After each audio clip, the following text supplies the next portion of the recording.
Ooh, here we go. Yep. Oh, well. Hello. Hey, what's up? Good evening. All right, everyone sounds good. Wait, hold on, just to make sure audio levels are good. Zulikoth, can you say something? Yes. Perfect. Testing. Khan, can you say something? Hey. I'll turn you up slightly. And CMDR, can you say something? Egos from Sublime. Yep, you're all good. Beautiful. How are we doing, folks? We doing good. I just called you. Okay. We're gonna talk about Kurdish anarchism today. We're talking about Öcalan. We're talking about democratic confederalism. So, all right, let's get right down to it. So, Yes. Yes. yes. Just kind of general impressions of the article. First off, just of Öcalan's sort of spiel of about how a democratic confederalist society works and operates. And of course, oh god, I just looked at the stream and saw you in your fucking onesie. I love it. Listen, That's don't worry great. about it, okay? It's just a Where's the Kigu stream? from a while back. Listen, I thought I would play the part. Oh my god. Yeah. So if anyone wants to kind of have their first impressions on the article or just anything, we can start off with that, and then we can kind of go into it and see what it actually says and have a conversation about it. So, I didn't do the homework. Oh god, no. Oh. So if I could crib anyone else's notes on this article, that would be phenomenal. All right, so I can give a little bit of a background to what the PKK are, what they do, and like who Öcalan is. So Hit us up.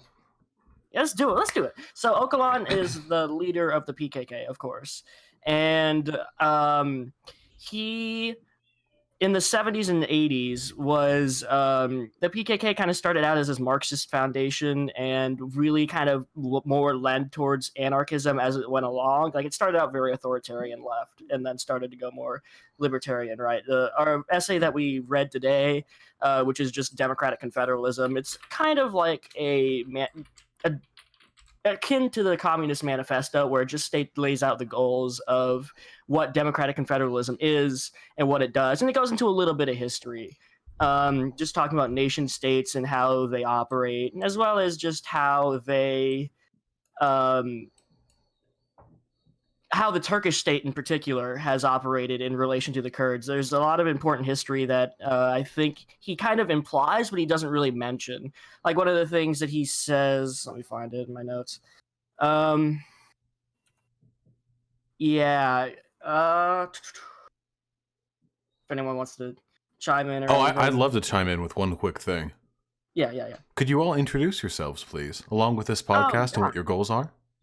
Oh, yeah. So, I'm Confite. I am a history major at FSU, currently studying labor relations in the late Ottoman Empire, I'm writing an essay on that. And then I'm also, we're all furries here, you see. And the goal of this podcast is basically, the reason why we're doing this is because the furry community is a really good place, and it's a very great rallying point for a lot of people who are, gender and sexual minorities, and it's a really great place to form solidarity around this. And then we're trying to use the furry community as a jumping off point to fight for the people in the community. Basically, we think the best way to do that is through anarchism, and doing this podcast. We're basically reading theory, and we're breaking it down for the working class. Absolutely, the furry working class. Oh yeah. Yeah. And CMDR, what about you? Hi, I'm Athena, and not much going on professional. I'm a commission artist, kind of a huge stoner, but I once Are you currently high? Yes. Thank you for bringing yourself to this podcast. She has never been like not high on a podcast. I don't think. One episode we did it, and that was kind of a character break. So, well, there was that one episode where we were all drunk out of our minds, but that hasn't come out yet. But I don't know that one. It's the Um, fourth episode. oh dear God, was I actually drunk? Wow, I was drunk, but anyways. I'm straight edge for all of my streams. that's fine. What a hero. That's no fun. I want to see drunk Vosh on stream. I would love that. If only. I'm alcohol intolerant, actually. I can't drink Oh, at all. that's wow. a shame. Yeah. Depression. Yeah, I used to drink myself into a stupor back in early college, but I did it one too many times, and now my body just rejects all alcohol. Even the smell or the slightest taste of the weakest, fruitiest, most feminine alcohol will immediately make me nauseous. Oh, I mean, God. that shit's, real powerful shit, Yeah. And Also, I Zulika. cuss a lot. Yes. Yeah, I hear so- you just fine. Hit us up. Share yourself with me. So I'm a dragon. I've been an anarchist. Well, I've called myself an anarchist for about 12 years. I've been an anarchist for about 10 years. Blame the ANCAPs for getting to me first, but I'm better now. Oh, It's better. God. Yeah, I know how it is. Yeah. I don't really have any other interesting qualifications as far as like college or history degree, anything like that. And So along for the ride. before we really dive in, is there a link to your previous podcast great. that you would like me to throw into chat? Yes. There is. We actually just launched our Patreon today as well, so that's going out. But I have the SoundCloud. We're on SoundCloud, Spotify. I believe we're on iTunes. I've been trying to work with the RSS. We have an RSS feed, and I'm trying to work with that.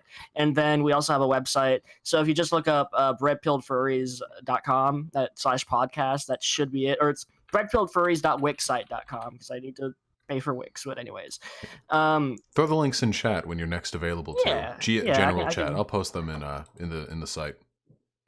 yeah, I'm posted in a general chat.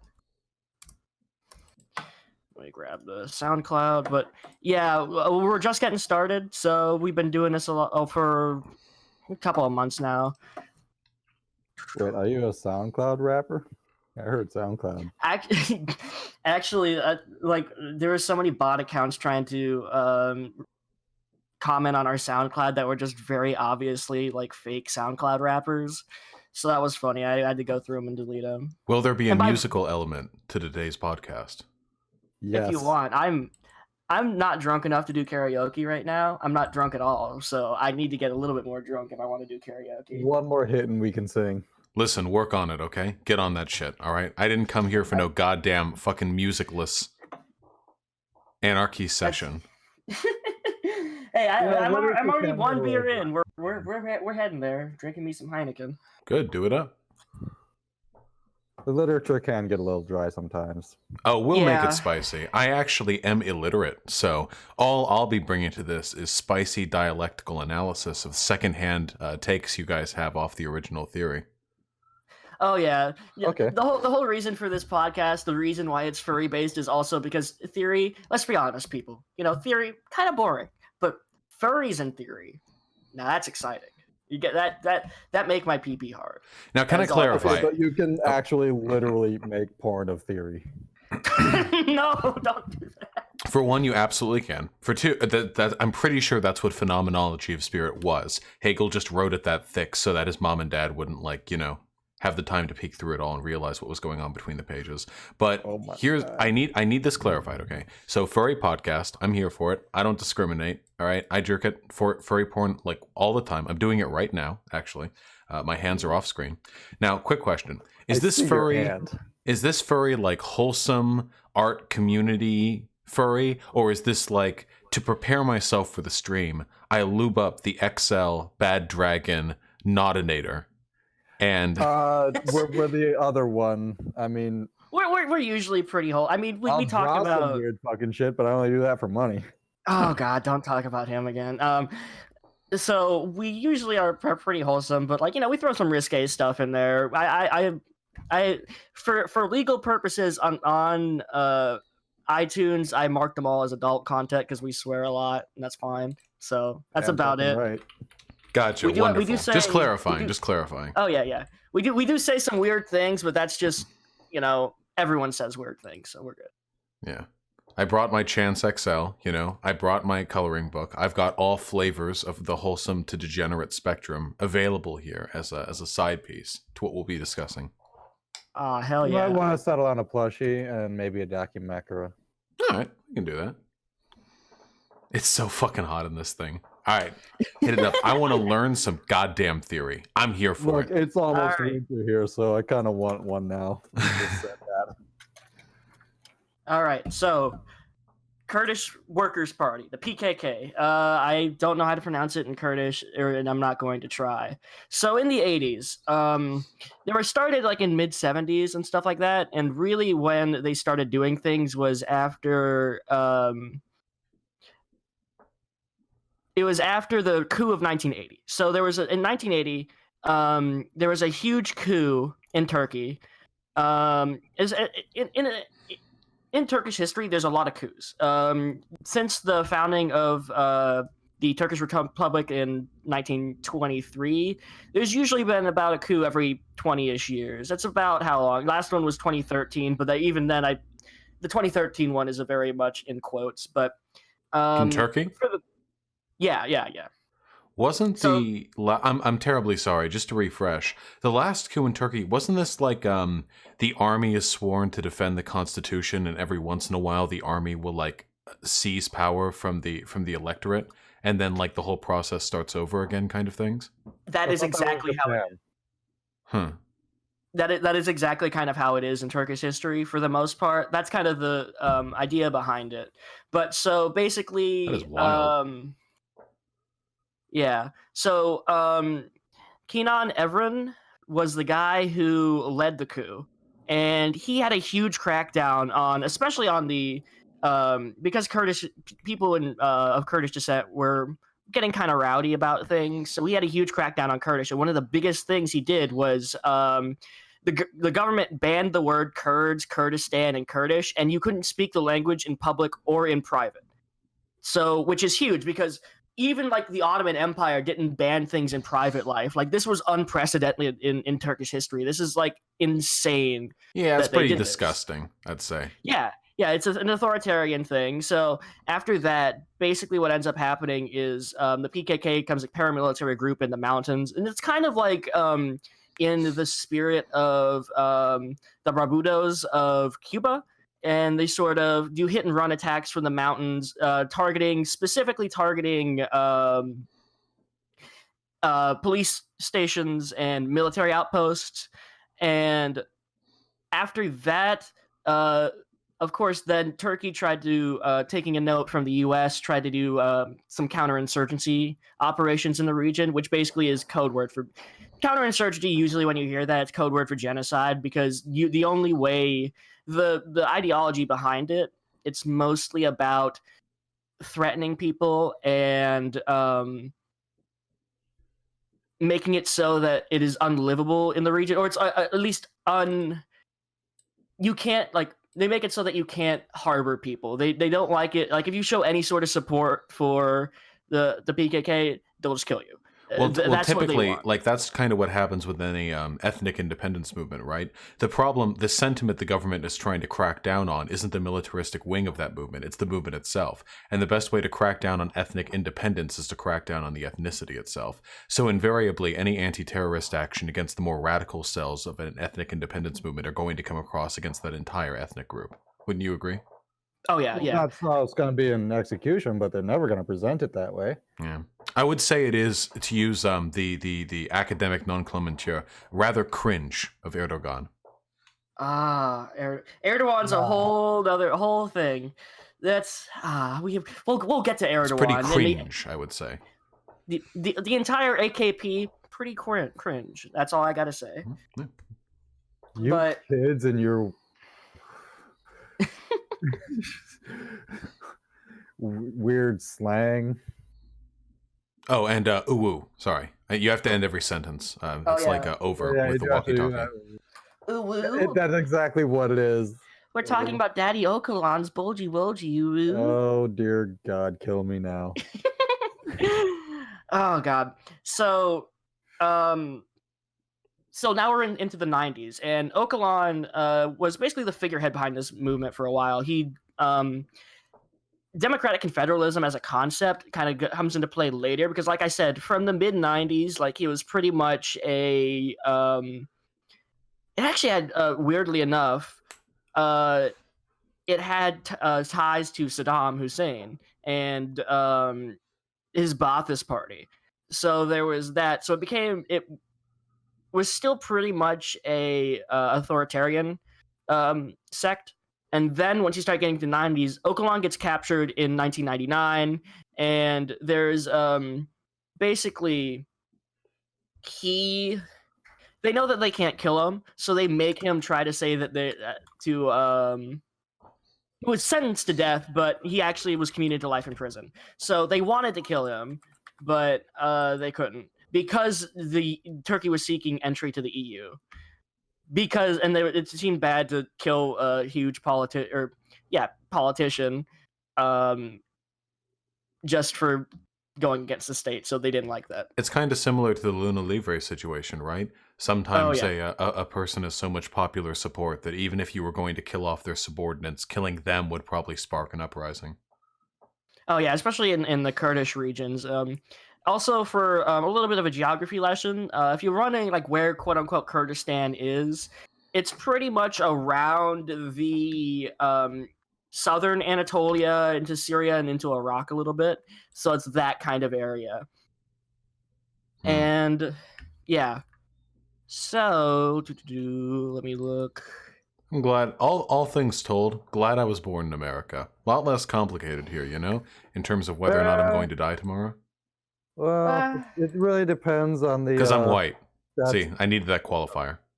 Oh, yeah. Yeah, I was about to say, I was like, So, I'm sorry, listen, I forgot the qualifier, okay? Very important. A lot of people tomorrow.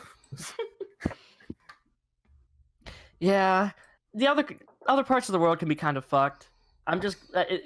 for as much of I hate dumb centrism, at least we don't have massive amounts of violence, I guess. But... don't we? I mean, for a first world country, we've got a pretty... Well, there's gun violence. Do we have any... I'm sorry. Are there any Second Amendment haters in this call? Disgusting. Yo, what up? I am a huge... Listen, I live and die, all right? I was born with a silver clock in my mouth. I am 100%... I am a constitutionalist when it comes to the Second and First Amendment. I have so many knives. It is... But there is a kind of sobriety to it, though. It's the exporting of violence. America is, like overseas, a purveyor of terrorism and terror and fascist regimes. Domestically, we have that mentality, that over there thing we've been pushing since World War II. No, yeah, exactly. It's remarkable, and America, of course, has its problems. I mean, I talk about them all the time. It'd be idiotic to suggest otherwise. But it's interesting how well we've managed to shuffle off the invariable consequences of like neoliberal globalism and all of the violence that's needed to keep that system in order to the rest of the world. It's almost like literally like commodity, like fetish. It's been fetishized in that way, where it's removed from, especially in the public eye. I literally got into an argument with my family today because my uncle works at Raytheon, and I talked to him about it, and I was like, he got like some award or something. And I was like, oh yeah. Cool. Great. Yeah, I was like, oh, that's cool. But I still don't really like Raytheon. And he's just like, how dare you say I work for an unethical company or something? Nephew, look, this is the trophy they gave me, hewn from the bones of Afghan children. What do you mean you don't like it? I was so tempted to just go off on him, but I was like, I really let him down easy. And then I had other people where it's like, if it weren't for Raytheon, you wouldn't be able to have this free speech right now because they're defending our freedom. And I was like, is this... From what? Have we guys, had... to chat, Raytheon is a military corporation. Like they're a military they're an arms provider. Thanks. Specifically, they sell arms to Saudi Arabia. They sell guided munitions a lot, and like This literally is called war profiteering. Yeah, it's literally they're war profiteers. They have made it explicit, especially in the Trump administration. They were just like, should we keep funding? Like Saudi Arabia is doing a genocide in Yemen. Should we keep funding it? And literally, Raytheon had a former lobbyist was on Trump's staff, and he was like, well, you got to think about the profits. So they actually do have melanin-seeking bullets. It's extraordinary how well they have monetized. Sorry, what the fuck? Yeah, they have melanin-seeking bullets. You just fire that shit in the air. Anyone who's anyone darker than like a cappuccino just from the air. It's like rain. It's crazy. I mean, the younger they are, it's the better it works. That's the dumbest fucking thing I've ever heard.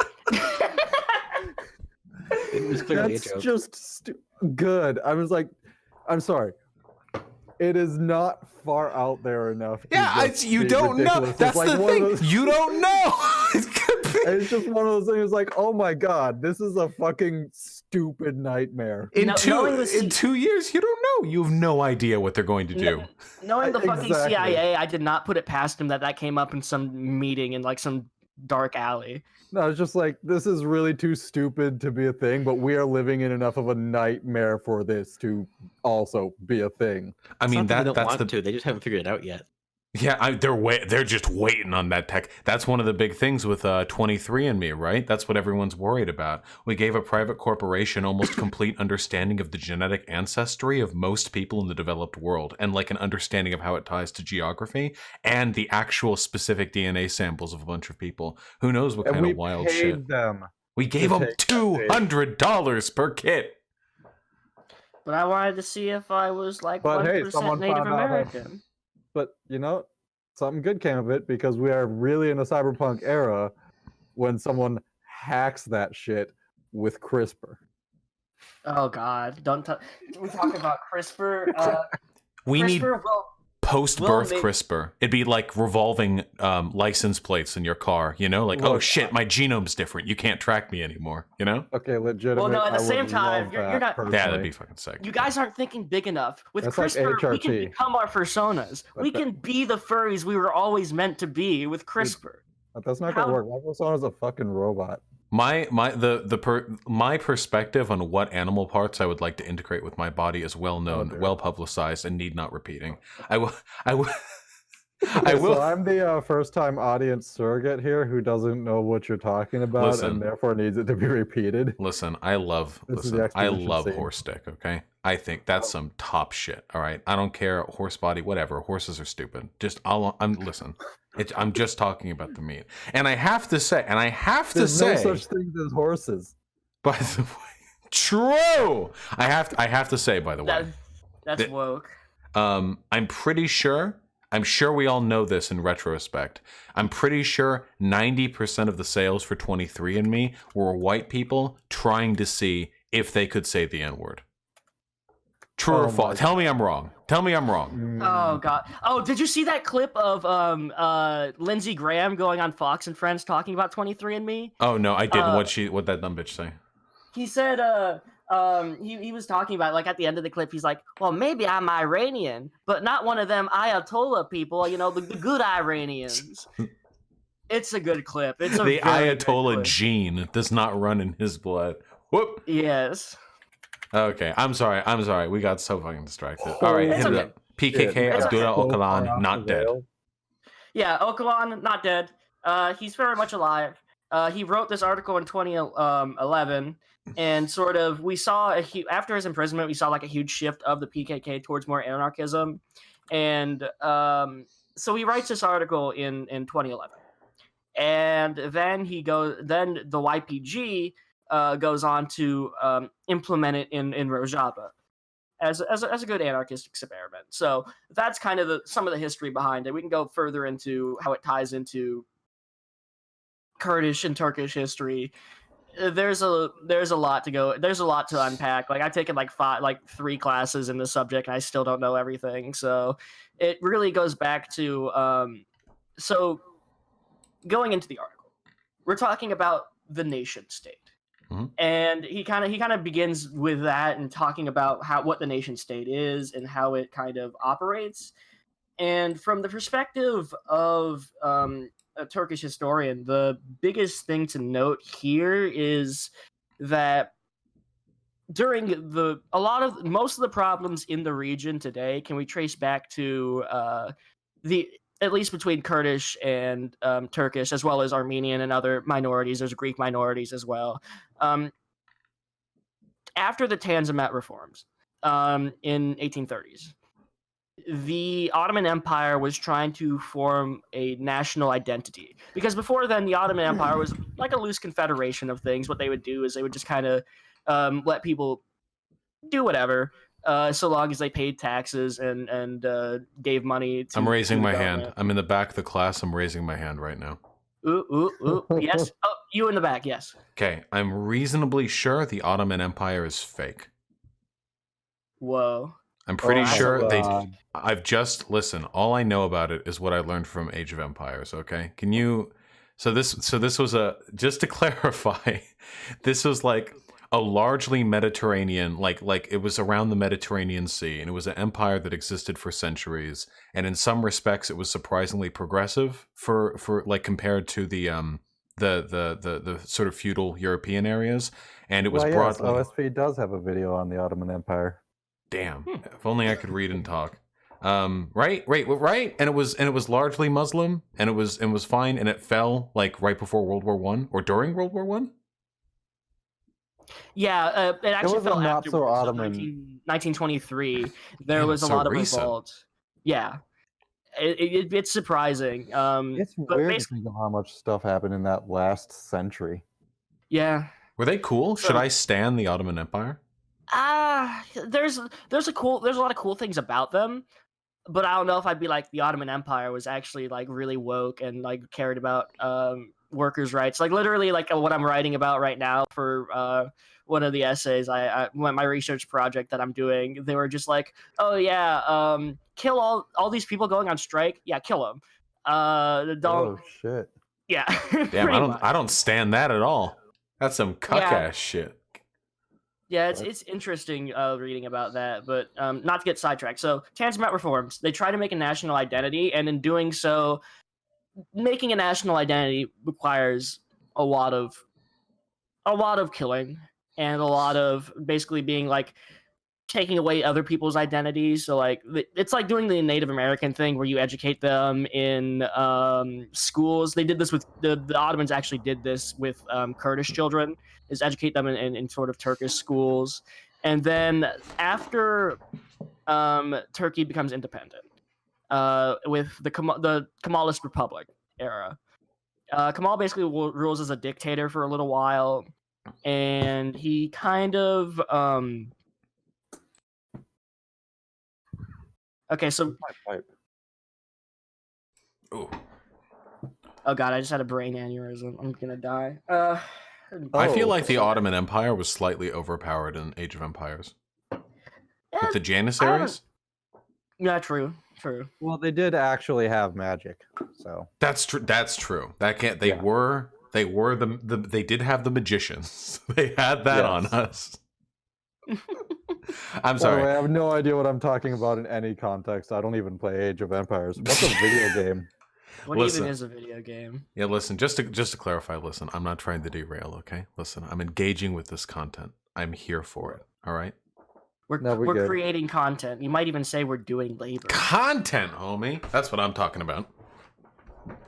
Yeah. So when Kemal comes to power, he kind of continues this Kurdish repression and he's trying to basically make the Ottoman identity the Turkish identity, and trying to say Ottoman Empire, Turkish Republic is the successor to the Ottoman Empire. And then there's a couple of like during World War II, there's like bouts of liberalism starting to go in, and then in like the 60s there was that, and then of course we get to like we talked about before, 80s, massive crackdown. With Terry Crews? Yes. No. So 80s, massive crackdown. 90s is when the AKP starts coming into power. And if AKP is the Justice and Development Party, that's Erdogan's party. So Erdogan he starts out very neoliberal, and then he kind of turns fascist recently, especially after the Gezi protests in 2012. What a shock. Wait, neoliberalism and fascism overlapping to unify the Whoa. interest of nation states against their people? Nah. It turns out when you're a neoliberal and you can't control all of the people in your country, you have to crack down. And the way to do that is by fascism. It's easy. It's so easy. Cringe. Fascism? Cringe. That's what I'm saying. That's what I have to say on the subject. No, you're Yes. damn fucking right about that. Woo-woo. Ooh. So now we get to this article. Thank you. Ooh. Yes. I saw someone in chat asking how it relates to anarchism. So democratic confederalism as an ideology was kind of made up by Ocalan while he's in exile. He's in exile on some island. He's basically like Napoleon at this point. He's just fucking exile, and there's like 10 like Turkish ships around him. But so democratic confederalism, it is a way of governing without a state. It's basically democratizes almost everything, and then like has an overarching sense of governments just for sake of control, or not really control, but for sake of coordination. Mm-hmm. So it's kind of like going up from, you have people at the community level, and then you have people at the you have, it's kind of like a layer cake. You have people at the bottom, their community, and they make a lot of the decisions, and then they kind of go up to councils and then all kinds of stuff. So here's something that I want to ask you, because this is something that I sometimes struggle to define myself. So I'm pretty theory averse, because I hate reading, just very gay, to be honest. And that was ironic. I'm gay. I can say that. Gay. I agree. Reading is homosexual. That's because I am homosexual, but that's okay. Okay, yeah, there we go. As long as we're clarifying, it means it's in a good way, okay? As long as, praxis. However, so state and government mean different things. I recognize this, of course. A government, it's like governments have existed for as long as humans have existed. Tribal societies, even a family is a form of a government, if you want to be like very, very minute in its practice. But a state, tends to correlate to like a very specific modernist, post-17th century way of thinking about how you unify the interests of people together, make them really feel like they're part of the land that they're collectively sharing. How would you describe the difference between a state and a government?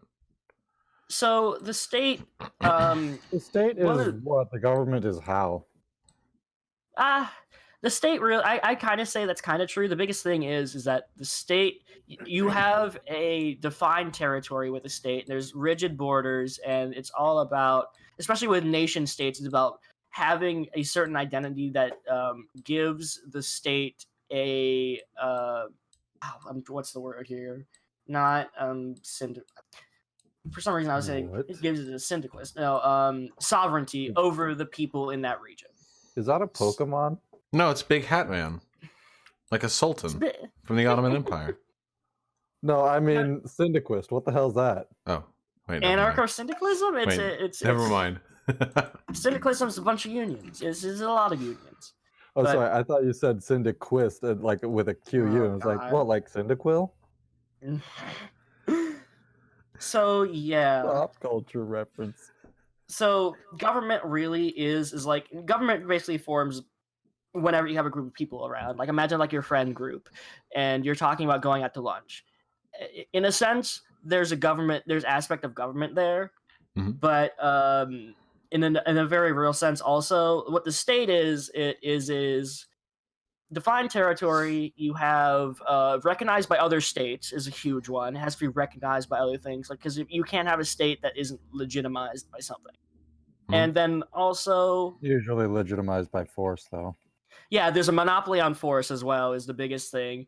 And the biggest thing is that it's defined territory.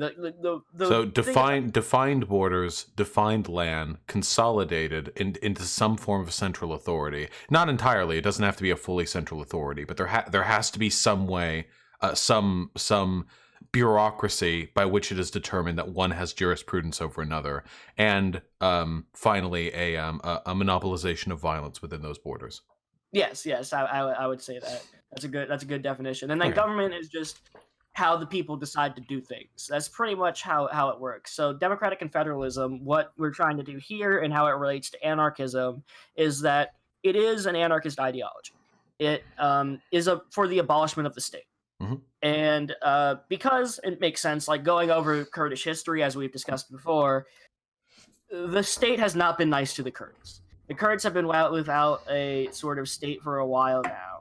And what this article is trying to do is fix the problem of when you have anarchist communes, the state inevitably tries to take over.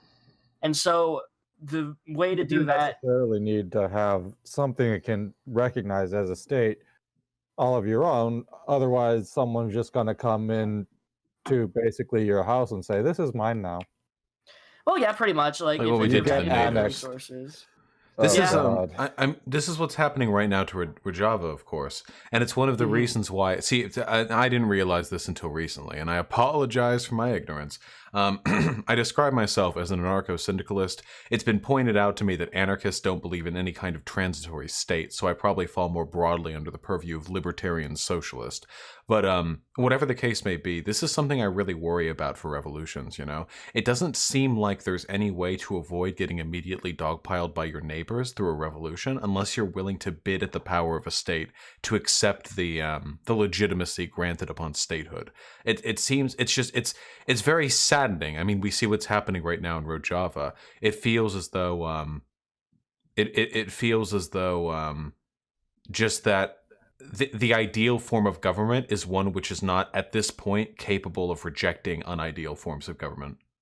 Well, this is why I'd say, like, in order for anarchism to truly work, it needs to be global. You can't just have it be a localized thing, because what's going to end up happening is They'll get states will dogpiled by the state around it. Yeah. And That's one why. possible solution is to become militarily powerful enough to fend off these people, at least for a little while, long enough to get them to, fucking give up. But I mean, the issue is that states have the most powerful militaries in all of history. Like, we compared to like really earlier times and like kingdoms, medieval kingdoms like that, states' military power is huge. Yeah, We have never completely seen unrivaled anything in like the it. world. Yeah, completely unrivaled. It's very hard to. You can try to do an insurgency, and if we look to South America and sort of what they were trying to do with a lot of there's actually anarchism in South America is very, very interesting. It kind of goes into just of course, going into counterinsurgency, how the state fights an ideology. Basically, how does the state fight something that it finds distasteful? And you can see that a lot in South American anarchism, specifically like in Guatemala and in El Salvador, of course, with the Sandinistas. You can kind of see the issues where the state's not looking to win in these sort of things. Counterinsurgency is not about, quote unquote, winning the battle. It's about punishing them so much that they stop. It's about holding on for the longest time. Yeah, It's well, not- I mean, we have legal strategies around that where the goal isn't to win the lawsuit or, to be found guilty or innocent, what have you, but to wear the other person down and, Trial by ordeal. yeah.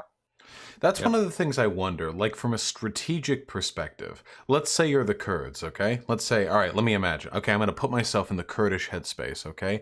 I speak a different language and I like mountains. All right, I've done it. I'm there, okay? I'm in the zone. The fuck do I do? Because any bid at seizing like independent statehood is going to get squashed. Any bid at seizing independent democratic confederalism is going to get squashed. And right now, I'm not saying they're consigned to death right now, but obviously there are difficulties associated with that. What do you do if you can't bid for statehood and you can't rely on the allyship of other states, as Trump evidenced with pulling troops out of Syria? Do you think there's a way to I'm sorry, we only call him the Tangerine. I got you. My apologies. I'll Orange use Man. proper Bad. language. Orange Man. Bad? Bad. Correct. Bad. Bad. I just wonder if there's any way to consolidate military and civic strength without committing to the kind of actions that get you dogpiled by your neighbors, you know? And that's a great question to ask. Ocalan goes into it in this. He kind of talks about. I'm not thoroughly convinced by it that democratic confederalism is good enough to stop a military force like the state, but Ocalan makes that argument deeply within it, and he kind of talks about how democratically you can create a military, like it's like the YPG, the People's Self-Defense Force. That's what it literally translates to, I believe. But so yeah, pay attention. So right, what Rojava is trying to do, of course, is trying to prove the Rojava is the big experiment. if they end up succeeding in this, democratic confederalism is confirmed, and it turns out you don't need a state to fight a state in a war. Right. If they lose, then it's back to the drawing board. So that's the biggest thing we're waiting for right now, because the jury's out. Anything either, because like state versus state wars can sometimes, well, okay, non-states can lose wars just like states can. It's worth noting that Turkey has, like, what, the 5th largest military in the planet? They spend an insane amount of money on their military. It's actually, I had no idea. When somebody told me, like, Turkey has a large military, and I looked it up, I was expecting them to be in, like, the top 20. Their military is enormous. I couldn't imagine a worse neighbor to have while practicing some kind of anarchist non-state, you know? It's horrifying how large their military is. The good thing about their military is that they're also very incompetent. If you ever look at one of the biggest examples during Operation Euphrates Shield very recently, Turkey ordered a bunch of Leopard 2s from Germany, and then proceeded to lose like 5 in a day or something like that, and just absolutely get murked by RPGs. So they have a big military, but that's about all they have. Their organization is very, very flawed. That's not to say that they're still not a threat to the YPG and everything like that. No fucking doubt. The biggest issue is that when the YPG lost its air support, then Turkey's going to be able to try to fuck them. But it's still hazy. Turkey is not as big a military they are. They have huge problems with organization and just in general. If you read about any of the fighting on just the Syrian front right there, you'll see this almost immediately. Well, not to mention the failed coup back in 2013, right? There has to still be bad blood over that. If I remember how it went down properly, didn't the military try to go in to like question Erdogan's power, and it like didn't catch? But a lot of those military officials are probably still in place. That doesn't seem like a very internally stable system. There is that, but the thing is also with the coup, there is evidence to suggest it was staged. There is evidence to suggest that Erdogan staged it himself. For instance, when that's also cringe. Staging a coup, yeah. I mean, have you ever seen the video of Erdogan FaceTiming the people? Wait, no. Wait. Yes. Oh God, let me look it up. What? So to clarify, it's not Erdogan, it's Erdogan. Have I been fucking that up? You pronounce G's like Y's if I recall correctly. Gotcha. To clarify, does this make Erdogan, me racist? Yeah. Yes or no? No. Are you white? It doesn't mean. It doesn't mean. It just means you're bad at pronouncing things. Are you white? It means you've missed your daily. I'm white. I'm white. Are you white? No. Oh, okay. No, wait. Wait. She said that I'm good. Okay, we're good. Just making sure. Wait, what?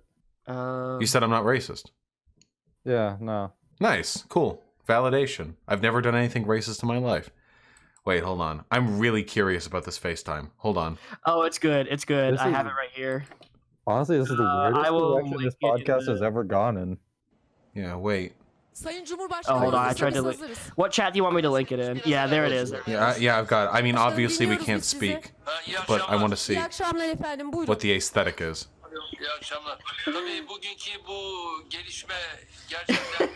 It's such a boomer moment. It's this like is so weird. Why are they doing it like that? Because they don't know how to work with technology. Look at her. Look at her phone. Her phone's nearly dead. Look at it. It's at like 2%. You can see the bar up there. I didn't even see that. Oh my God, that's so good. This entire thing could have died. This could have gone this could have actually gone worse. Imagine being a fascist and staging a coup and reaching out to your people using a FaceTime that you call a journalist who presents it on the media, and then that FaceTime dies because she didn't charge her phone. Turkish state media, by the way. I believe this is Turkish state media here. Yeah. So what ended up happening was one of the biggest like red flags about this was.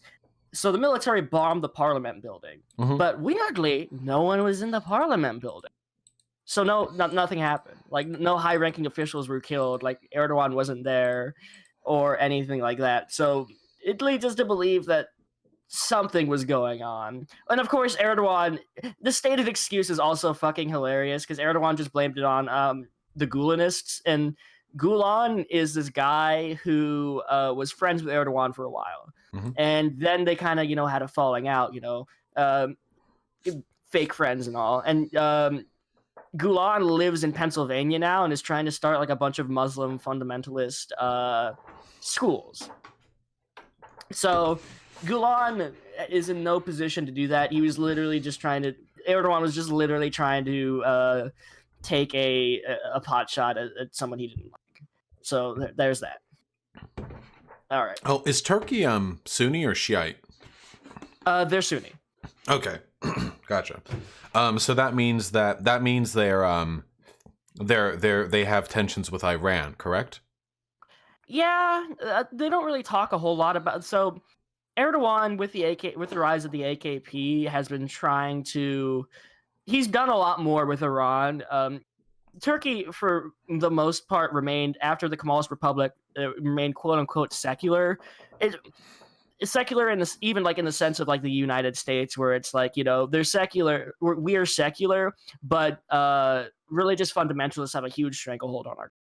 It's kind of the same thing in Turkey, where they were quote unquote secular, but there was a lot of Sunni domination of the government. You mean like the United States, where fundamentalist Christian voters like have a massive fucking weight on what our policy is, even though we're ostensibly It's one of the major it's because they're trying to tie it to their identity. Okolana goes into about how nationalism basically replaced religion as a way to form a state, and he kind of discusses that a little bit. And it's weird. Yeah. Religion has become a tool of the state. That's how it works. That's how it be. But so he discusses kind of how the nation state went from going from feudalism, where you had a monarch where it was like, oh yes, I'm in power because God willed it. Now it's because of, well, this person represents the nation and represents, someone in chat just said Judeo-Christian values. It's exactly right. Very nice. Spot on. But that's kind of how it is. And so with the founding of the Republic, they were quote unquote secular for the longest time, but they of course, did a lot of things. They changed the whole language after the Republic. They like the language that you see now with all those weird letters and stuff like that. It used to be written like in Arabic script. Mm-hmm. And then they literally just changed it and said, all right, make sure everyone learns this, okay? Wait, did they make a Turkey specific set of characters? Kind of. That's really weird. No, yeah. So like one of the things is they used phonetic characters and they look like much more like a Western language, but old Ottoman looks more Arabic, and then like just Turkish looks like a lot of like Eastern European languages now, which is bizarre. But that's literally they're trying to make a national identity, of course. One of the biggest things that did also is people who are illiterate, they did a huge program to go out, especially in the countryside, to try and get these people literate, mostly because they wanted to teach them the new language and everything like that, and also bring them into the fold of the nation in a way that they hadn't been before. Mm-hmm. So there was always an underlying effort of Turkishness and propaganda built into the school system. So that was a huge thing. Gotcha. I mean, not unlike what we've had here in the U.S. Yeah, it's literally this. They took it from the U.S. Educating Native Americans. That's where they took it from. Like those prairie schools and stuff like that. I feel like a lot of people have learned from us. A lot of Hitler's genocidal policies were kind of born out from the scientific racism that stemmed from a lot of American eugenicists. And I feel, and of course, we have even those eugenicists were somewhat derivative from earlier like American influence. Well, no, actually, somewhat, yeah. Also I guess British influence, really. The pseudosciences like that have existed long before America was discovered, and there's a big air quotes in there. Well, yeah, but like the thing is like the modern sense of the term. There's been a lot of things that have been racisms and things that have been pioneered here in America and taken by other countries for use, just because we become the global hegemon. Damn, I That's can't believe Cardin over here defending American hegemony. Damn. Wow. You Damn. hate to see it happen. Cardin, you're canceled. You're canceled. I'm sorry. I'm just saying that American, fuck. They didn't invent I agree, it. American, They were totally fuck. derivative. America invented racism. You're canceled, sweetie. It's Donald Trump, America's CEO not of that racism. original. You give him way too much credit. But yeah, that's just kind of how it is. Just because the U.S. has become such a huge force in the world, that's why you see them adopting a lot of our like eugenics policies and doing things like that. Because Turkey's a huge ally of the U.S. during the Cold War. They're the reason for the Cuban Missile Crisis. We put nukes in Turkey, and then they, of course, the Soviet Union got angry, so they put nukes in Cuba, and that's what started the Cuban Missile Crisis. Right. So they were a huge asset. That's why they're in NATO. They're a huge asset during the Cold War because they would play ball with America, unlike other people in the region, like Syria, Egypt, especially, like the Suez Crisis. America was really pissed off about the Suez Crisis. They were trying to do a coup in Syria, and that failed. And then, of course, they did a coup in Iran so that Iran would play ball and took out Mossadegh in 1953. Right. So basically, a lot of this boils down to post-Cold War end of the Cold War politics meshing with nation states. And let me see if I can find here. One of the biggest things that he also talks about here in democratic confederalism, he talks also, it's fairly progressive. He talks about sexism. He talks about all kinds of things because of the nature of the Middle East in general, because there's a lot of conservative theocracies in the Middle East. And there's a lot of also dictatorships and stuff like that.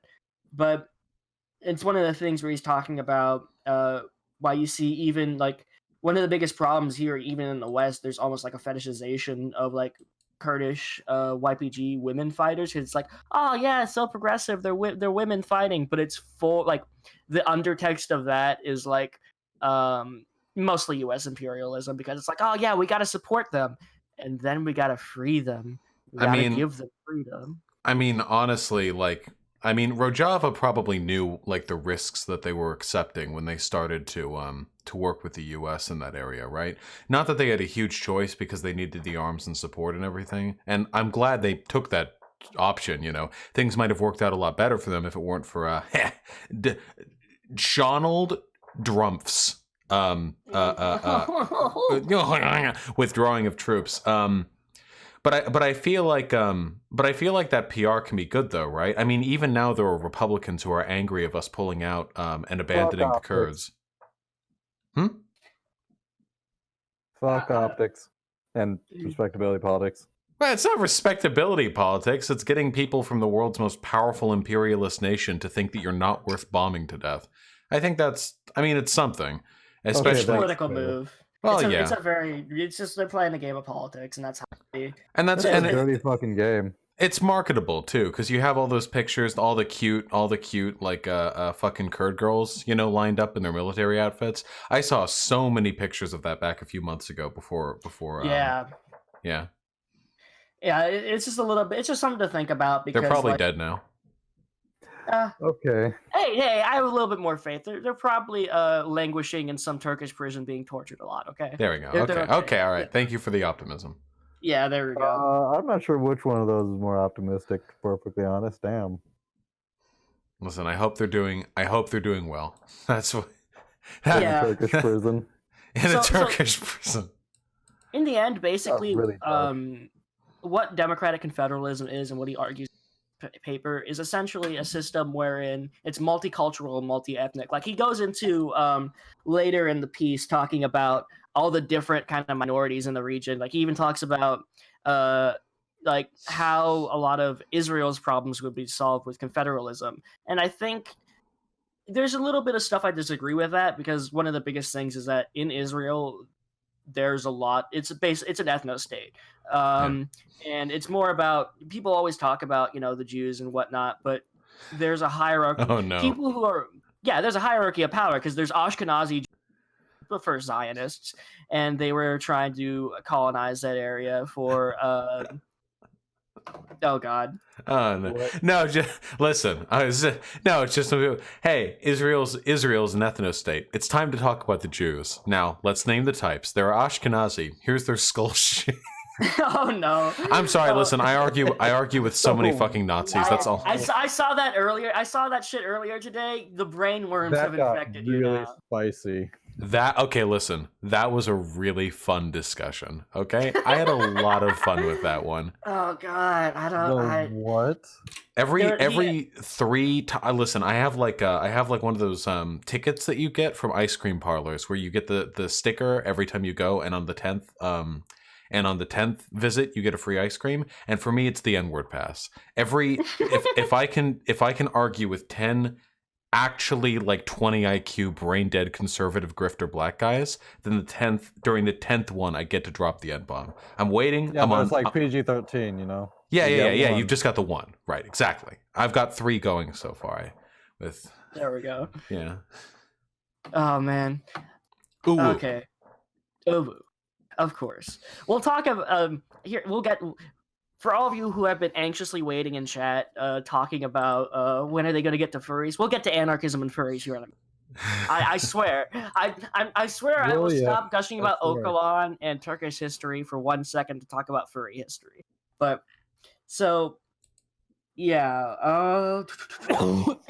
Just trying to look at my notes. So one of the things, like, he talks about having the Israelis kind of be brought into the fold in a democratic confederalist way, but I think he's a little bit naive in this regard, because one of the biggest issues is, like, he talks about how he kind of falls into the trap of, well, Israel's the only democracy in the Middle East, and it's like, excuse me, they're not really a democracy in that sense, because there is a class hierarchy. Ashkenazi Jews are seen as much better. Anyone who's not Ashkenazi or like white passing is seen as inferior. You can see this especially with Yemeni Jews. There was a lot of Jews in Yemen that tried to emigrate to Israel, and of course, because they were brown, the Ashkenazi Jews did not like them, and they were oppressed, and they still are. I feel when even the Jews want a white ethnostate feels bad. Yeah, literally, like they just want a white ethnostate. It's not even talking about Jewishness. One of the biggest things is that they're letting people into Israel now that are just white, because they have this insane idea that they need to outbreed the Arabs or whatnot, and all this other shit, because they need to maintain their power. That's like the craziness of fucking Netanyahu, that creep. If anything, it's actually rather unifying, because it it confirms the universality of thought, you know? Anyone can be basic. Yeah, anyone can be a white nationalist or be basically a neo-Nazi. It doesn't matter if you're Jewish. It doesn't matter if you built the Jewish homeland in response to the Holocaust. It doesn't matter. Listen, we are unified in our collective ability to develop Nazi brainworms. It is phenomenal. Just multi-ethnic ethno-state. Exactly. That's what I'm talking about. I want a multi-ethnic ethno-state. Get the aliens out of here. The real aliens. Just Mexicans. I thought you meant literal aliens. And I was like, hell yeah. Independence Day, bitch. Welcome to Earth. But yeah, he kind of goes into talking about all these different nationalities. One of the things he goes into is the failure of Pan-Arabism. And if you guys don't know how Pan-Arabism was, It was a nationalist movement that was kind of like the third way. Nasser was kind of the leader of it. He was the Egyptian prime minister for a long time, and he tried to have a pan-Arab union with Syria, but it turns out Syria didn't like the fact that Nasser was just like not letting any of their representatives have any say, so it was just like Nasser's dictatorship, so Syria left that union. So that was sort of an idea of because there's many different tribal groups within the Arabic peoples. So Pan-Arabism was one of the biggest attempts in the 50s to try to, it's kind of like Pan-Africanism in that sense, to try to use a nationalist force to unify a large region. Historically, hasn't Pan-Africanism plotted out a little bit better? Pan-Africanism is a little bit better. You can have some, generally speaking, it's gone a little bit better. I'm not too familiar with the historical accounts of Pan-Africanism. I only know about Thomas, Sankar's efforts and what that was related to and how that went. We're planning on reading one of his books for the podcast, so there we go. But reading. Imagine reading. Well, hey, the whole point of this podcast is we read so you don't have to. Can we do that? Fuck 'em. Wait, we're reading a book right now? Fuck. Yeah, right now. We got to read all the books right now. Wait, when we get, this is important to me. When we get to the furry segment, listen, I got some hard questions for us to talk about, okay? I'm how already hard do you think Josh. your questions are? They will slowly increase in severity until I feel like social signals are telling me to lay off. Good luck with that. Okay. Because part of being a furry is being unable to interpret social signals. Hey! What the fuck was that? I tried to do gunshot noises. It didn't work. You don't fire the finger guns. Are you insane? I never said I wasn't insane. Clown World, anyone? Everyone's got a little joker in them. All it takes is a little push. You want to hear a joke? To dance on the right steps. I'm sorry. Okay, wait. I'm sorry. I'm back. Hello. It was his laugh. We're having a good time. We're having a good time. We're going way off topic. This is what makes a podcast good. You never listen to the Chapo episodes where everything's boring. It's always when they go off topic when it gets good. I want to talk about Pan-Arab furries. Do you want to know how this 11-inch bad dragon dildo got in my ass? My father bad dragon was a madman. Oh God. Okay. Oh God. I'm sorry. Yes, I have a question. Hands raised. Why do you know the dimensions? Well, wait. You don't methodically count the inches as like a high score table? Okay, here's the thing: wait, you can feel the inches from the side. How? I have a little permanent marker like ticks, like a ruler in the inside of my lower intestine. Nice. Okay. How? What? God, he's that mechanically doesn't work. No, it absolutely does. Listen, it's very wait, hold on. This is very simple, okay? I care a lot about this. I'm very deeply passionate about this, okay? We're debuting this topic right now, okay? All you have to do, okay, is you have to use a compass, the kind that you use in school to draw circles. You've got like the sharp point that you in the paper, and then you program. Okay, all you have to do, okay, is you have to mark off inches on the length of it, and then you insert it into your rectum and prick the inside of your body every inch. So then when you're using so you a dildo across the scar. Yeah, and then when you use a dildo, you think like, okay, 1 prick of pain, 2 prick of pain, 5 pricks of pain, and each one denotes an inch because you're agitating the previous injury. It's a very effective way. There we go. I hate this. Hold on. I'm gonna be right back. I need to use the restroom, but we've had a good talk. This is going longer than our usual podcasts go. We usually like to keep it around an hour, but God, I still got a lot of Democratic Confederalism to do. I like these more free-form discussions anyways, so plus it helps with the fact that like I'm not going to be editing all this, and I don't have to take out how many times Cardin hits a bong. I haven't done it yet. You have not. I have literally been able to, in Audacity, identify when she hits a bong by like the look of the sound waves. It's like the Matrix. You just see everyone else just sees green numbers. You just see blonde, brunette, redhead, bong hit. You know? There we go. There we go. Yeah, wait, when you get back, I got the hard ass. Okay, we have to talk about my questions on furry democratic and federalism, okay? This is very important. Yeah. Okay. Zulu Yeah, I bet he's Kathy. gonna miss that one. Yeah, it's fucking rush on over. Let them blast the piss out. Get it over with as quickly as possible.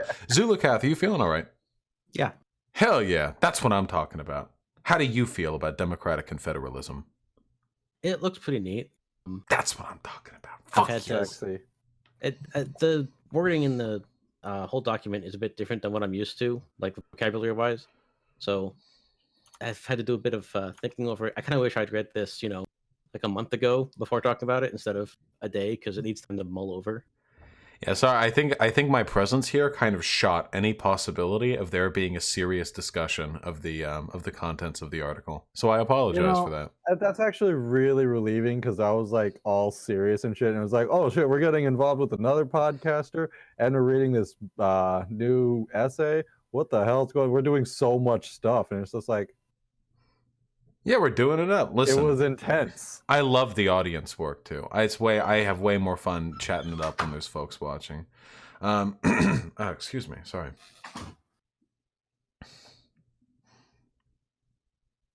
This creature has requested gentle hand pats. For how long? Until one of us perishes. Yeah, without a time length specified, that is an extremely ambiguous request. A life well spent. It's basically when your pet, wants you to pet them. You don't know. What if they want to be pet until you die? What if they want your hand to cramp and your wrist to splint as you pet them? Oh, I need an opener for that. Yes.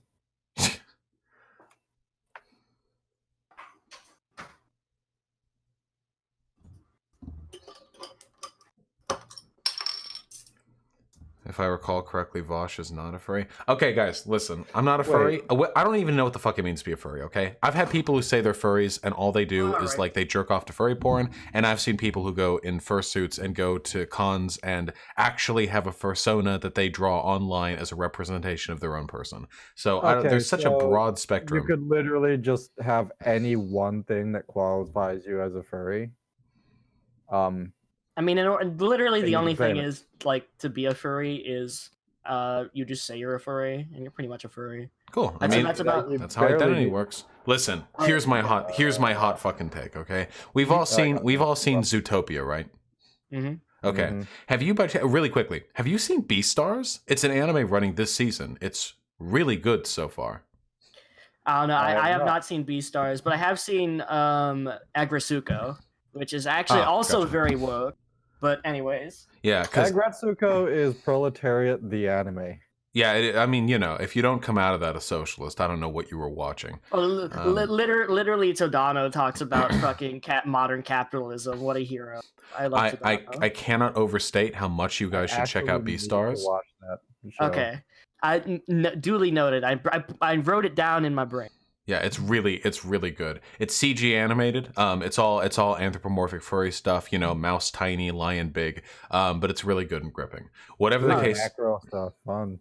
Yeah. Oh, absolutely. Yeah. This is one of those, like, little people get used as like a sleeve kind of situations. You know how it be. Whatever the case may be. I don't know why you know how it be. That's kind of disturbing. Whoa! Actual kink shaming live on air to an audience. Pardon, canceled again. Oh no. In a furry society, listen, in a Zootopian society, like furries, anthropomorphized, walking around, different side, whatever, how would you be able to ensure commonality and peace amongst the carnivorous and herbivorous masses without the authority of a state to impose strict discipline and threat of violence upon people who prey on one another? How could you possibly reconcile the values of anarchism with the fact that different species are actually genuinely different from one another in a way that would make race realists like lose their shit? That's true. Easy. I mean, like, one of the things with sorry. Oh yeah, no problem. One of the things with, like, Judy, like, for instance, that whole movie is all about trying to break down, like, stereotypes, really, because Judy's, she's small and she is a rabbit hanging out with a lot of predators, and she proves herself because she proves herself as a cop. I mean, let's be real, Judy is a class traitor, but we won't go into that. But in a sense, one of the things is that even though there's physical differences, the social implications are still constructed. Mhm. That's the thing. It's still that all these things that they think they know true and that are true to a certain extent do not define them. In this sense, you must be transhumanist. You got to transcend the idea of dividing people by their differences, because that's what capitalism seeks to do. Just completely divide everyone so you can market to them. That's what they want to do. They need just everyone in the neat little boxes. I But want to interject real reality- quick. The fourth of us, Gecko, is in the stream call-ins. Oh, Hey, bring oh, them hey, in. Gecko. Can you bring him in? Sick. They're Phi Long United Anarchists something. Yeah. Gotcha. Moving them over. I don't know, dude. The skull shapes are actually different for animals. Like, there's an actual hello, Phi Long or Gecko. How you doing? Oh, hey. Well, yeah, and just some species, learn better than others. Yeah, Gecko, we got a echo on your recording, so you might want to. I think I fixed it because I have the live recording open. I think I fixed it. All right, we're talking about Zootopia right now, and how it confirms race realism, I guess. Well, the only thing I mean to say is so obviously, personally, I'm committed to equality as a principle, even if it was. Even if we're doing hypotheticals. Yeah. Even if human beings were all completely different from one another, even if there was like this glorious race realist, like, oh, actually the fairer complexions first better in the creative departments or whatever shit like that, I would still advocate people should be treated the same. Fuck that. We're all human beings, okay? And I would say the same in an animal world. But I have to say, man, like, we have extrapolated so much indiscriminate hatred against certain like genders and races because of very, very, very minor, completely like phenotypical physiological differences. The difference between how like doe and mice would be treated like in a furry world. Oh my god! Like I feel like it wouldn't be like the Zootopia we're all getting along kind of thing. I'm thinking like brutal ghettos and slums and slave-driven labor. I don't That's know almost like how. D&D, but in terms of the lore, there is a lot of societal stratification by species, and I mean this is D&D, so the morphological differences aren't even all that pronounced compared to something like in Zootopia, but there would absolutely fucking be a caste system. But even in the movie, they even specifically point out how a lot of these animals are ghettoized. I mean, look at when she was chasing the villain through the small mice village. Like you could see that they're literally sectioned off in their own areas, and you even have like the actual biomes. Yeah, no, the actual biomes are entirely segregated from each other. Well, that does make a lot of sense, though, and I mean, it's a marvel in engineering. It also means mice would be limited to intellectual labor, and the larger animals would be the ones doing physical labor, because nobody wants a mouse construction worker. I feel like there'd be a lot of really weird stratification that'd be like super uncomfortable when you get past the superficialities. Vosh, what you're talking about is like the society from I don't know if you Mouse, like that graphic novel. Mouse, Maus. Oh yeah, the comic that basically was like, oh hey, I'm gonna make a World War II story with all of the Jews being mice and all of the Nazis being other I think animal I've heard of it. Oh my god, I didn't even realize there's no interbreeding. A lion and a deer can't produce children. If you want to be able to produce children, you literally have to stick to your own race. Well, this is where the anthropomorphism comes in. The thing is, you have to realize they're humans, so therefore, most of their things are just aesthetic. Okay, all right, I can accept that. True. Wait, hold up. Wait, what was the question? Oh, wait, was that about Zootopia or about furries as a whole? I'm imagining like Zootopia type anthropomorphized society, where people are walking on 2 feet, but there's still pretty strong physiological differences between the species. But they still have they don't have interbreeding. Anyone. They don't have interbreeding, but they do have interspecial sexual relations, because it's heavily implied that Judy and Farge, I always forget Nick. Nick. They go on and do sexual things afterwards. It's heavily implied. Oh yeah, I've seen the comics too, and Judy's a slut. I mean, it's not just Nick either. Judy's fucking the entire department. I've seen the comics, bro. It's happening. But no, Oh, it's heavily God. implied that they are having sexual relations, interspecial, but they can't breed. You're right. I mean, unless there's some kind of weird genetic, science going on that they're In that comic, basically using too. CRISPR to make weird amalgamations of these species. I like how you mentioned Making CRISPR. We cocks talked and about that babbits. earlier. Yeah. But Itty bitty like I babies, said, itty like, bitty boat. the thing is like from a pragmatic sense, the reason why they can all fuck is because they're all partially human. I mean, that's the reason. I don't believe it. but and I'm just thinking about this. Where are all the marine animals? True. In the water. But Well, also, you what don't see about representation. insects? What about bacteria? Bacteria personas. Okay, listen. Okay, that okay. was We're getting going. great. All right, Mr. Radical Thinker. Okay, back in the bin. How dare you? Well, no. There are monocellular personas. Yeah, No. my persona is an amoeba. I actually devour the dead skin off of the cheetahs of the world. So please Oh, respect me. I'm an I mean- anthropomorphic tardigrade. Oh God.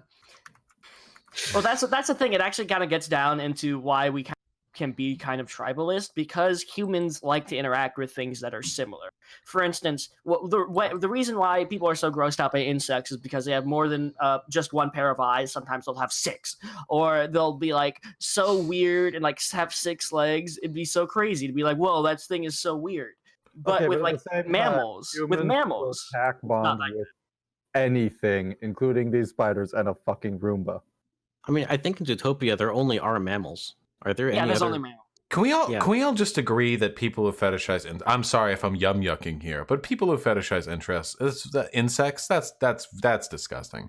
I hate it when I'm looking through the furry porn archives. Okay, I hate it when I'm browsing through and I see okay, dogs, way cool, and lions, So all right, I'm cool, gonna have to disagree with you. That's- on having that. fun, and then I see like a gigantic like caterpillar or like cricket, and I'm like, what? Exactly. Are It's we- because Okay, No, so but I'm wait, gonna have to because we disagree can't with you on associate that it. one But wait, because that's imagine the kinky shit you can do with a spider's web hole. True. That I mean, it's basically an extra pussy. If you're in the I mean, bondage That role is play the and you're a most spider, oh cursed man. thing you've ever said. Fucking I think the worst part about this is my parents will eventually listen to this. Well, the funny part is spiders are probably the most fetishized insects. Spider girls, like when they have the Whoa. big abdomen, but then like the human torso and the big boobies and stuff. This is a fairly common like furry-esque trope there. That's a bit of an anime thing. But also, True, yeah. Vosh, spiders are not insects; they're arachnids. True. Vosh, Yeah, this is about arachnid erasure. How dare you? True. Zilla. According to a poll, 1/3 of the people in my chat are bug fuckers. Hey, solidarity with the bug fuckers. As long as it's consensual, okay? I don't know. Bingo. Yeah, Harkness test, right? Actually, that's the most important thing about the furry fandom you're gonna need to know is the Harkness test. Yeah. Well, the thing is, please. like the furry fandom does bring up like there are issues of like consent where it's like, oh man, I'm gonna go fuck my dog. My dog can consent, but it goes down like even further than that, because what ends up happening is people don't really fully realize like what consent is, because like with a dog, right? The dog is basically like a 5-year-old child in a sense, and 5-year-olds we all agree cannot consent. I'm Unless glad you're- we all came here ready to discuss the ethics of bestiality. Everyone get out your philosophy textbooks. We're in my realm now. Okay, I hope everyone's got 3 free hours. Vosh, I'm a giant nerd. How dare you? No, I But I think live- this is one of those conversations that is generally worth having in the furry community, because like Jesus. shit's been getting really weird. Like if you've ever looked at any Furries Beware shit or like spicy furry takes, No, there's a gets freaky. zoophile podcast. Like there's a bestiality podcast where they talk about how they're discriminated against. And I'm like, I mean, to be fair, they are. The question is But with it good justified? Yeah, it's Yeah. like Well, all right. But can we actually be real for a second and say that the only part of the furry fandom that is justifiably discriminated against are Therians. Therians. What? Oh God. Wait. Variants? Yeah. Oh my I forgot God. what those are. Wait. They're like There's- otherkin. Yeah, otherkin. Oh Mammal of a yeah. major group. Oh, otherkin. Oh, okay. Listen. True. Otherkin rights, I guess. Hey, I don't mind them. listen. Someone said earlier in the chat intersex rights. I'm gonna say intersex rights. True. Intersex rights. Here's my hot take. Okay, recorded for publicly. Probably not a good idea to fuck animals. Yeah, probably not. The closest we can get, listen, everyone can agree on this, okay? The closest we can get to fucking animals in an ethical sense is when horse girls, you know what I'm talking about, the crazy types, the rich ones, the jockey types, What the ride fuck? and they just grind their crotch against the saddle, and every time it bucks, it's like the waves of pleasure course through their body. That's where we begin and end. Past that, you know, we're getting pretty dicey. Okay, so that beginning point was already very confusing. What? Horse girl. You know that one. The girls who ride horses. Yeah. You know the girls that like horses and they Wait, really have like, you never met a horse girl? Probably Is not. this like an anime thing? No. No, They're- it's not a literal it's a sub- horse girl. It's like they're Oh, like okay. they're like preppy. They tend to be preppy white girls from upper middle class backgrounds, and they tend to Oh. have horse as a pet, which is very expensive. And they ride the horse because what the fuck else do you do with horses? I guess. And you ride the horse, and they tend to be really weirdly fixated. It's like a trope. Like if you're on Tinder and you see pictures of a girl on a horse, you swipe left on that shit because for some reason I don't know if there's like an intra horse human disease that infects the brain. Something about these people sets Wait. them off. Well, they're weirdly obsessed Didn't about the you say aesthetics of some it. things about that Yeah. previously towards the beginning? I don't To not know. fuck animals? Yeah, don't fuck animals. Yeah, don't do it. I think it's fair to say that is a very good position to have to say don't fuck animals. That's the I mean, one it's thing how I've we learned from my ethics class. Now, unless of Don't course, fuck The one animals. lesson I took home. I'm gonna be weird. Fucking and animals ethically bad. Yeah, wait, hit it up, Card. I'm gonna have the weirdest take on this, unless they can demonstrate sapience and True. you know, understanding and all that. Basically, if it passes the Harkness test, go to town. Oh, true. That's Whoa, if a horse started talking to me, absolutely, we're talking fair game right there. Of course. Yeah, 100%. Well, I mean, But the problem know, is, a 5-year-old can like, stop. speaking, like saying something, you know? 5-year-olds can that's- still talk. Yeah. No, the 5-year-old Uh-oh. can't consent. We're not making this argument. Okay, Uh-oh. listen. Sorry. We don't have any ANCAPs in here, so it's fair to say that consent begins and ends with the ability to understand what it means to consent. When the Bingo. horse talks, but it opens its mouth and says, you can touch my pee-pee if you want. Uh-oh. Oh, no. Monk. It's like, nope, No. we've either got a That's- really that's what stupid freaks me horse out or about no people who grasp talk on about- English. Like people who talk about how dogs can consent and stuff like that. Like they don't. Like dogs don't have the mentality to. That's Oh, the but they mounted me. They mounted. No, stop. No. Oh. They can't. They can't. Someone in chat said it. Animals can't give enthusiastic informed consent. Shiro Lin, very true. Also, Guys, I mean, think we what is broke Bosch. anything? What is anything without enthusiastic informed consent? Fucking boring. Oh, what, okay. Yep. Yeah. I think we broke Vosh, guys. Good. No, it's just fun. It's just funny. Everyone says furries aren't zoophiles. Every time I talk to furries, we get here. I'm just... Well, it's a Well, good that's ethical because discussion it because there are comes zoophiles or legitimate There zoophiles are, in the and community. they're weird. I know. there's I actually- know. I know. I'm not. There is a Basic- huge pushback against zoophiles. In fact, there is like I was specifically engaged with a group that went around and found zoophile groups and was like, "No, we're getting you sent to jail. Go fuck yourself." Oh yeah. My Well, only. that's the thing about like self-policing. The furry community, if we're talking about like in relation to anarchism, one of the things that it fits really well is the idea of self-policing. We've gotten so much better at policing ourselves and that kind of doing things like that. It's Oh, insane. God. I remember when I Yeah. first joined the furry community, there was no policing at all, and that was like 7 years ago. Like, Well, Yeah. that's the thing. We're starting to like This kind have of kicked a off. genuine when solidarity. Well, I think this kind of self-policing kind of started kicking off right around when Ink Bunny became a thing, because it was like, oh, okay, there's a nice alternative to What's- FA, what- where what's everything Ink- goes. What's Ink Okay, so Bunny? Ink Ink Bunny was Bunny created- is where all the cub furries fled to when fuck, Fur Cub. Affinity went and banned all that content, and it's basically become this like really weird, creepy pedo playground kind of fucking website. Cup furries are exactly along the same lines as lolicons, and they both need to go fucking Oh away. wait, okay, wait, yeah, the name makes sense to me now.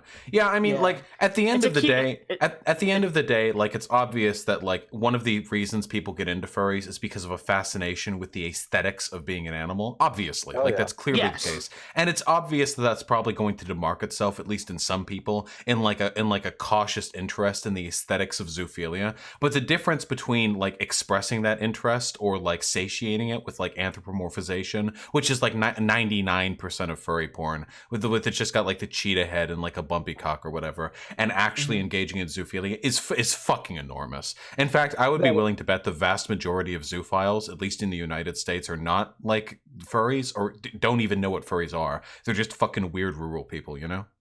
Well, Yeah. they should probably know what furries are, because you know that'll be like Jesus for them, you know. Yeah, no, they'd probably Yeah. feel real, except or wait, hold on, or I guess fucking just like lonely girls who just like fuck the family dog. I don't know. Apparently, that's really common. Yeah, that was Whitney. That's a horrifying That's a very hard knowledge. Yeah. That's thanks for making me know that, asshole. It's actually like 70% of all girls.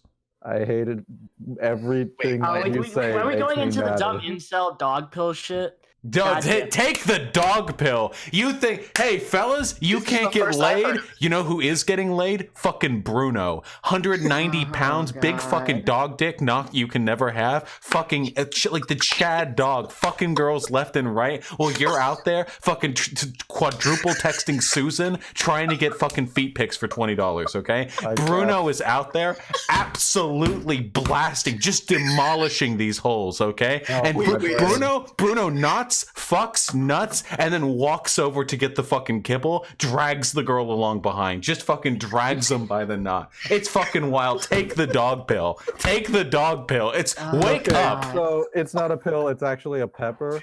If you've ever It's a played suppository. Corruption of Champions, Wait, so hold on. Is Bruno like the new Chad?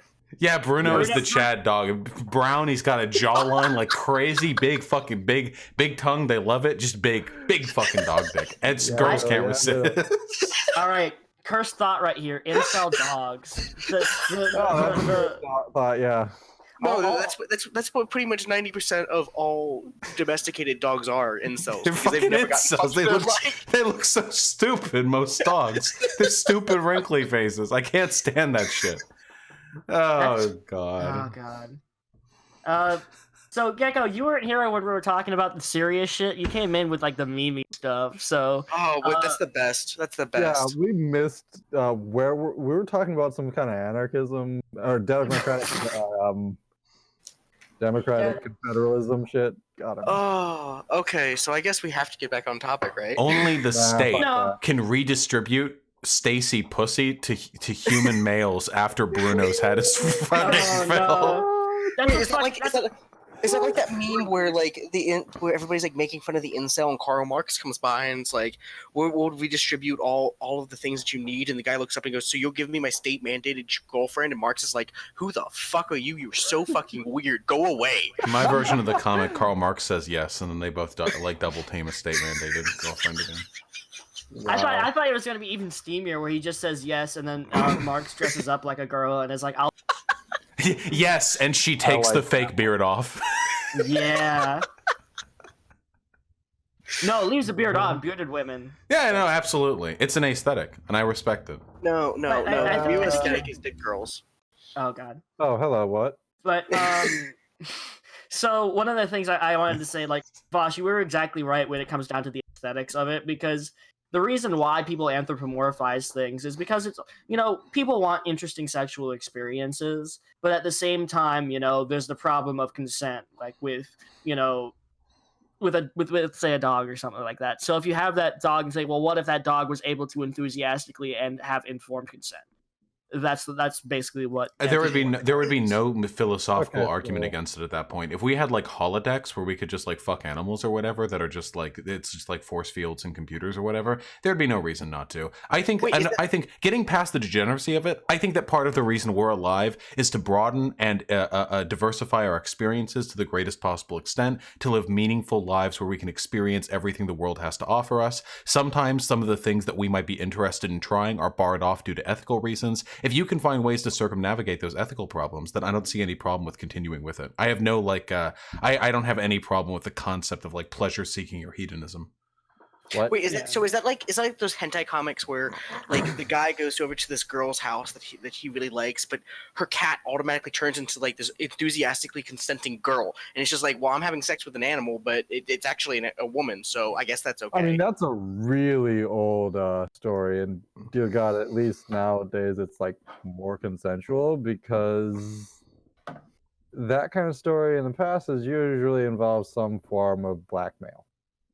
People have wanted to fuck animals for ages. Look at the fucking Greek stories. Holy shit. These people were fucking their sheep day in and day out. They were so obsessed with it, they had to invent stories of their gods doing it too, so they didn't feel so weird about it. Like these... Oh my god. The fucking Zeus meme where he just turns into whatever animal that just happens to be moving along, and he just fucks whatever woman. Giving them the corkscrew. The classic. The Minotaur as well. But also, my favorite response to a Paul Joseph...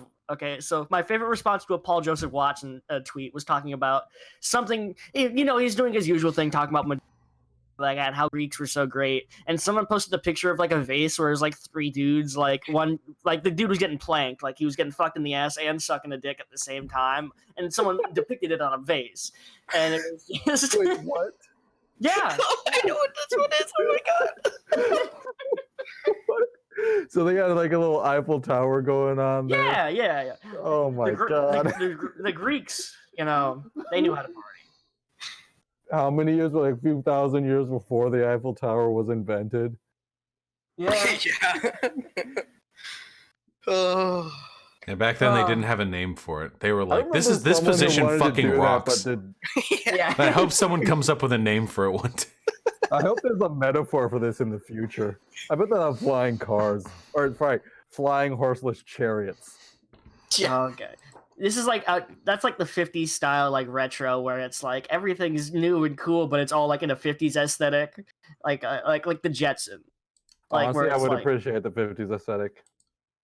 Yeah. There's like something cool about retrofuturism. I think if we're being honest, nobody actually appreciates the 50s aesthetic. They just appreciate the cleanliness aesthetic, where everybody's like wearing suits and dresses and things like that. Nobody actually appreciates the specifically 50s aesthetic, where they're throwing blacks into jail because they happen to sit on the wrong spot on the bus. Well, the architecture aesthetic of it.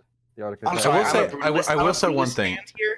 The two things that were really good about the 1950s, unironically, I think their car designs were really aesthetic. I stand by that. I know they're not as aerodynamic, so for fuel efficiency, today's better, but still, they were really pretty looking. For fuel efficiency, we were better in the 90s because, like, we came up with, like, the most fuel efficient, Mustang ever in the 90s, and then went back because it looked like a 70s car that way.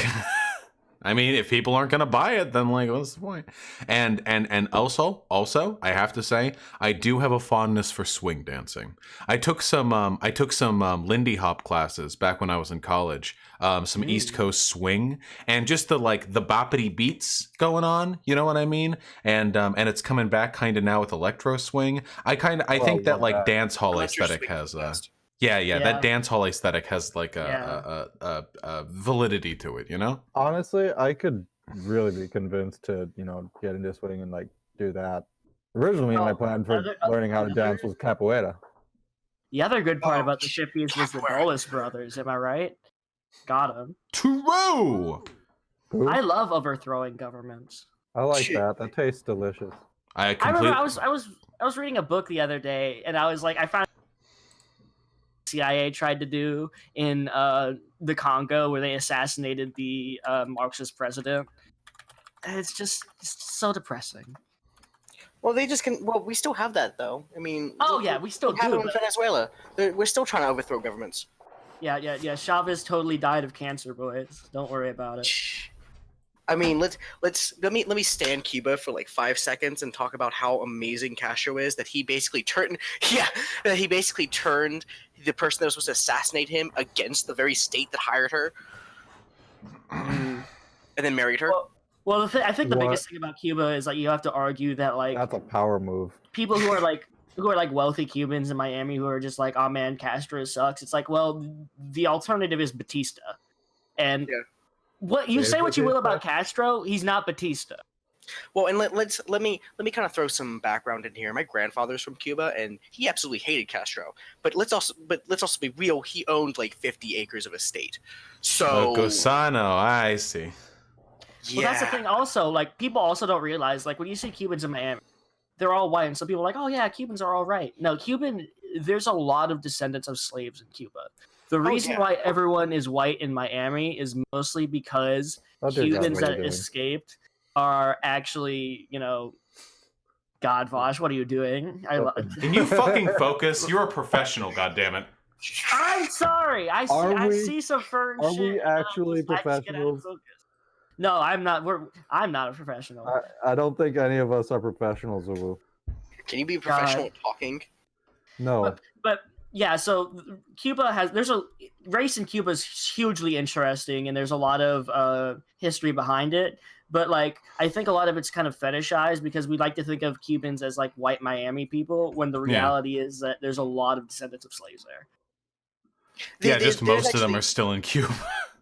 Yeah, Well, exactly. So there's this huge statue of Jesus as you come into the Havana port, and the original creator of it basically melded all of the ethnicities of the Havana into this Jesus, and it looks nothing like the white Jesus that we see today. Nothing. And it's actually quite remarkable because it actually shows the diversity of Cuba beyond the whole white Grisano, staying out and hanging in Miami. Yeah, well, I mean, also the fact that like the reason why we tend to think of that is because there was a legitimate propagandistic push by the U.S. government to make sure that that is the image that we saw, because that comes out of the 50s and the 60s. Racism. Yeah, that is very much. True. America racist? Come on. I don't believe it. Actually, Vosh, we're the real racist. We've been conning you this whole time. Holy Wait, shit. fuck! Wait, earlier one of you said I wasn't racist. Does that mean I actually am racist? No, you're a race realist against the mice, because you want to ghettoize them and think that they can't perform construction work.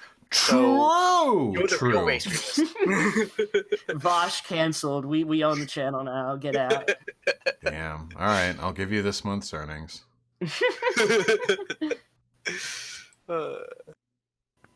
But so, Hello there. So are we going to Hello. talk about actual democratic confederalism again? I don't know we're how much gonna- time. How much time do we have? Oh, we got. This is a long episode. Fuck it. We'll stay up. But I've probably got a little bit more because after this I have work to do. Like 20 or so? yeah. 20 minutes? yeah, 20 minutes. that's about it. Let's That's rock about it. right. But yeah. So my question to you, Gecko, is so what do you think about the article? I talked a little bit about Turkish history beforehand and kind of how it relates to quote unquote the Kurdish question. But yeah. The Kurdish question, actually the Jewish question in disguise. Well, literally, they stole that terminology from the Jewish question. They wanted to make it a very racialized thing and be like, what do we do with the Kurds, rather Because than they want like, to commit genocide, like Yeah, they are yeah. right now. yeah. It's literally we're creating you as a parallel to the Jews because we actually want to be Hitler and we want to commit mass genocide. But no, so the article was actually really interesting because I found like the first half of it was just like, hey, fuck the Turkish, not like the people but the government. Fuck the Syrians, not the people but the government. And so we need to actually create a thing. And this is what it means to be a Kurd and what it means to be in Kurdistan. And then Öcalan is basically like, so we need to create something that is democratic, that is not a neoliberal democracy, True. and basically create it to be entirely equal. He has this entire spiel about the making females more equal because everywhere else in the Middle East, the culture is basically subjugating women. And you can actually see this in modern day Rojava by every single election has to have a male and a female representative. Has to. Like it is. Yeah, they part have of a their separate constitution. women's council for one of their branches of government. Like it's all mirrored by like one woman as well to like counter previously established patriarchal like social structure. But yeah, that's kind of how you got to do it. That's what confederalism kind of is. It's basically trying to take all the society's like hierarchy and flatten it. That's why it's anarchist in a sense. Oh, it's totally anarchist. Like reading it, I was like, "Oh my gosh, this is so tying into anarchist systems theory that I'm not even sure why people don't talk about Öcalan more often." Well, it's because of the Turkish state, but also he's classed as a terrorist. But what ended up happening is you attack a state asset, so like the military, the police, and whatnot, and then the Turkish state would go into the mountains and just kill any Kurd they saw. That's pretty much the Turkish-Kurdish war. I feel like modern problems require modern solutions. What if we just did some like Ben Shapiro Thug Life cringe compilations of Kurdish ethnic genocide, and we can kind of get public opinion turned in favor of the Kurds that way, you know? It would be like Erdogan, like, you know, you see like a bunch of YPG, like women like dead, you know, like burnt out with their bodies being piled up, and then like it makes the air horn noise. I feel like if we put enough of these cringe compilations together, we could like own Erdogan and maybe turn public opinion against him.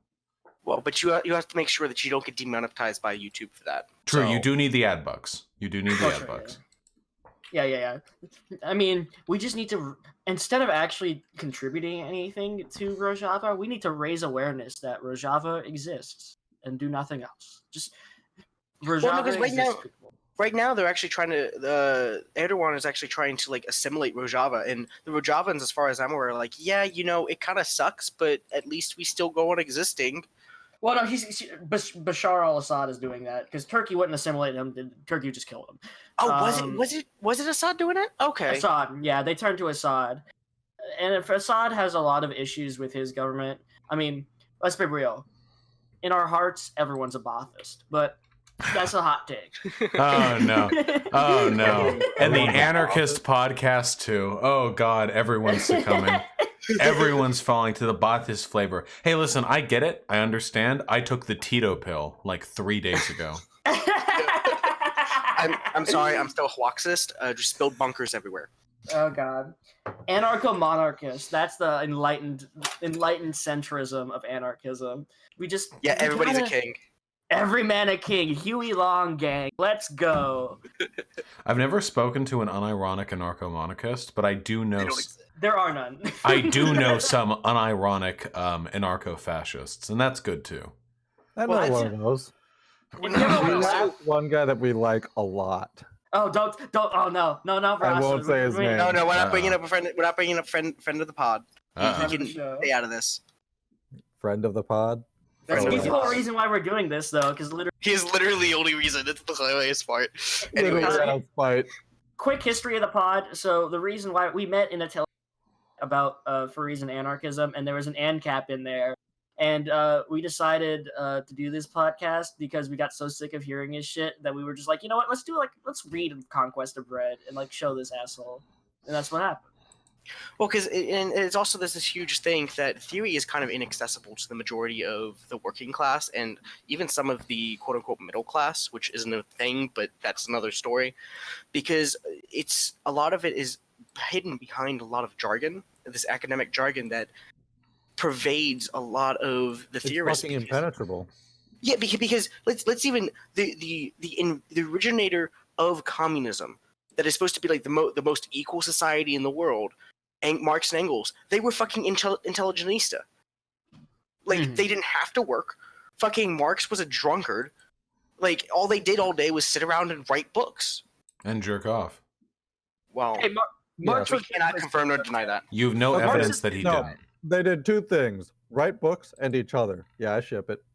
Damn. Hey, Marx and his wife actually had a really good relationship. Like reading some of their letters, like Marx talking about, you know, after we rid the world of all this hierarchy, I just want to be with you and like frolic in the fields.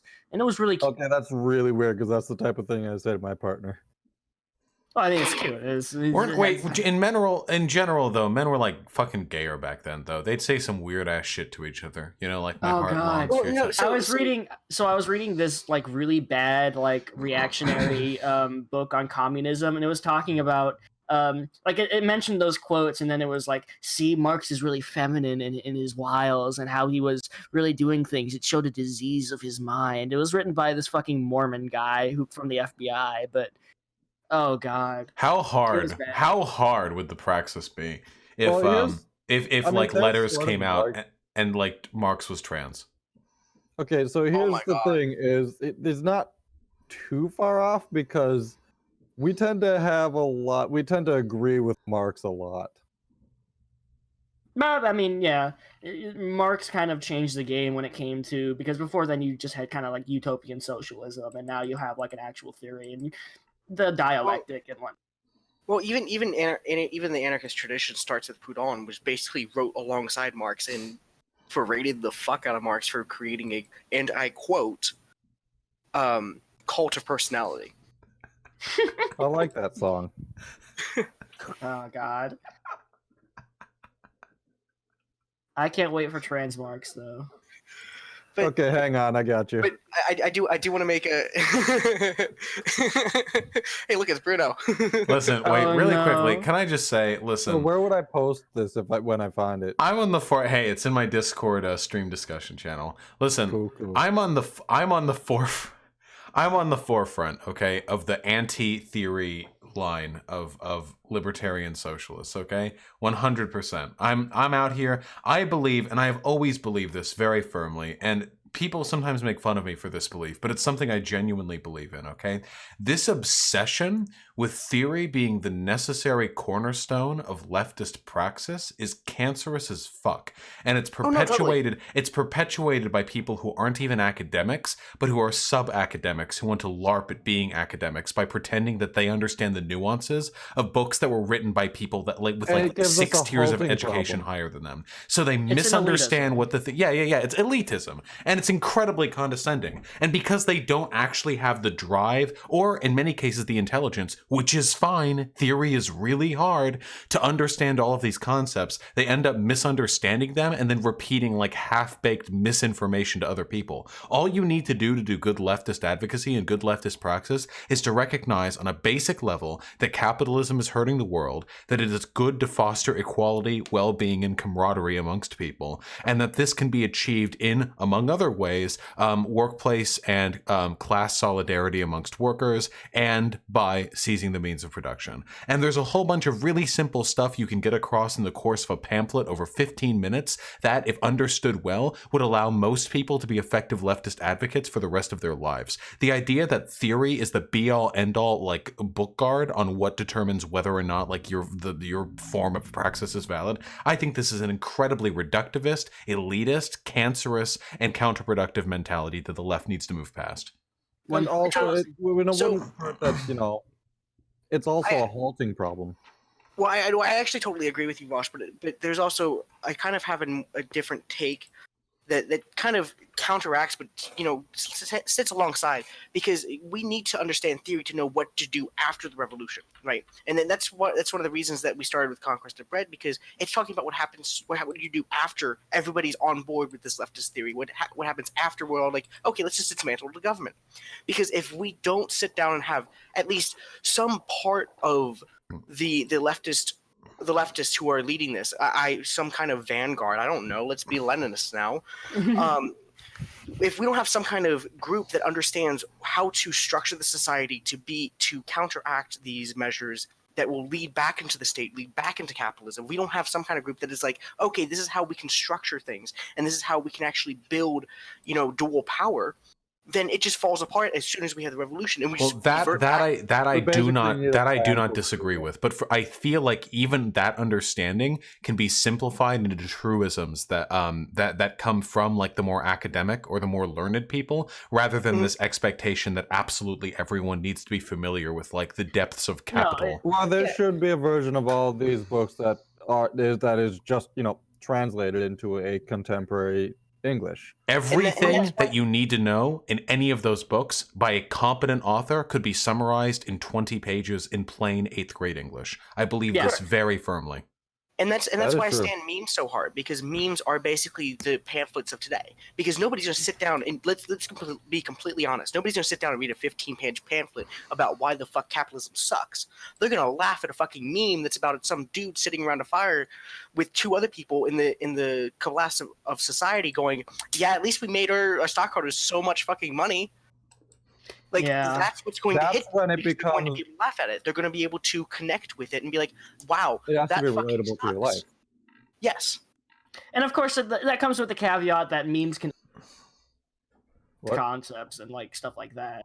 Mhm. So there is that caveat, but I think in general, what ends up the biggest thing is just that theory is not the be all end all. Theory is a tool we use to try and better make our praxis better.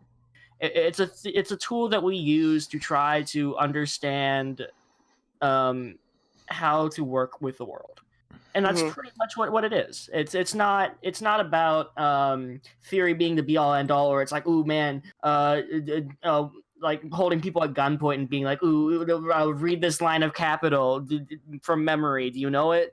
And then, like, if you don't, you're not a true leftist. You're not So a true that's leftist unless you've read all 4 volumes of Das Kapital and understand them to the extent that you can read them back in the exact same lines that they're written in. That's fun. like And watch it's the anime. Yeah. It's the same thing where it's like with woke school. It's like a bastardization of leftism. Leftism is all about the lower classes coming together and forming a solidarity and rising up against the upper classes. Yeah, 100%. And yeah. And like with like woke schools and stuff like that, almost with them, it's more about the aesthetics of being woke rather than actually being woke. Wait, It's is this more like, are you talking about IDPOL? Yeah, well, idpol is fine. My problem is with a lot of people who like the liberal version of idpol, which is just like don't have the aesthetics of racism, but you can don't like basically just be like, oh, being racist is saying something that can be construed as racist rather than a societal structure that really affects people. And So, like, liberalism, yeah. So like the whole 50% of CEOs need to be POC women. Yes, 50% of like army generals to be women, so we can bomb Yemenis. Yeah, there are 2 types of idpol. There's the kind of idpol where you supplant like ideas with identity, which is the bad liberal kind of idpol. Oh, it doesn't matter. Things don't need to be accepting or progressive. They just need to have given amount of woman or given amount of people of color.